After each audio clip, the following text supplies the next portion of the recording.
Hello and welcome to Glasgow Rangers Nation, guys. As always, this channel committed to bring you the latest news whenever it comes up, whenever I find it, whenever I can bring it to you. Even if I'm out and about in the car, well, I'm not in the car. I'm just sat out and about at the moment. So I'll bring you some latest news about Jack Butland. So obviously, it was reported by the Daily Record and a number of other media sources. At the start of May, that Rangers were close to a deal to bring Jack Butland to the club on a free transfer as their number one goalkeeper. However, it now emerges the deal could have hit a stumbling block. Red tape could be getting in the way of the deal and making any deal for Butland too expensive. Now, why is this? How could this happen? And what's going on with it? I mean, that's what you're asking, I know. Well, this is what's happening. So at this moment in time, Crystal Palace currently own the registration for Jack Butland. He is, in all intents and purposes, a Crystal Palace player.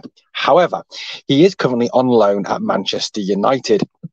And it is, as such, still under contract to Manchester United on the loan agreement. Add to that the fact that Crystal Palace still have a 12-month option on any deal on a deal.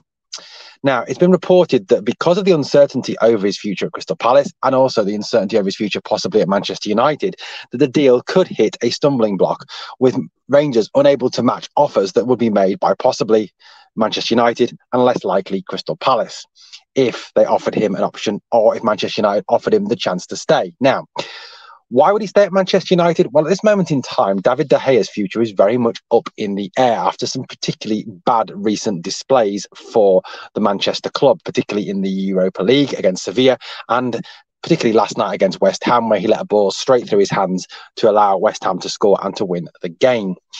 In addition to that, adding to that the fact that Manchester United's takeover is currently up in the air. Now, there is a strong likelihood that Manchester United will be taken over by one of the many groups interested in them. So will the Glazers really commit a massive amount of funds towards player acquisition if they know that they're going to be selling the club on? If any deal is not done before the summer, there is a chance, obviously, that they would offer Butland a loan deal, allow De Gea's contract to run down, and therefore, obviously, Butland could be the Manchester United number one. He still obviously could be the Manchester number two. Who knows? But that's the first option. So he could opt to stay at Manchester United. They could offer him a substantially larger deal than anything Rangers could offer him, given the fact that the English Premier League does command a massive sum of money. Now, add to that, of course, the fact that Crystal Palace have Roy Hodgson as their manager at the end of the season. Whether he stays or not, who knows? But yes, he does have Guaita. Yes, he does have Sam Johnston. And Butland appears to be a distant third option at Palace. But any new manager that comes in could want Butland back. And with that 12-month option on the table to offer Butland, again, they could offer him more money than Rangers could possibly offer him. So at this moment, it appears that this deal that seemed a long way down the line is now all up in the air again due to the uncertainty over Butland's future. Will he remain at Palace? Will he remain at Manchester United? Or will the deal for Rangers actually go through? It does appear to have turned into a bit of a dog's breakfast when it comes to the future of the young shot stopper. The guy, Butland, who has made obviously 9 appearances for his country, was really top of Rangers' shopping list. He is 6'5". He's commanding. He comes for crosses. He's a good shot stopper. He just kind of has, lost a bit of confidence in recent times, and it's felt that a move north of the border, where he could get first-team football, he could really make his way again in the game. Add to that as well, people seeing similarities between him and Joe Hart. So, what's going to happen? What's going to happen? Who knows?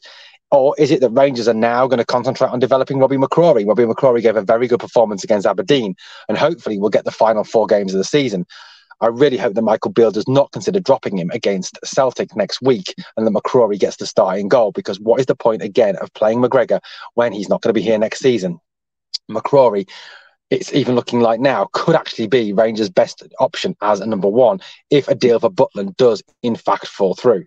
Yes, there is still an opportunity for this deal to be got done and be pushed over the line, but it just appears at the moment there is a great deal of uncertainty around it, given the uncertainty over Butland's future at both Crystal Palace and Manchester United.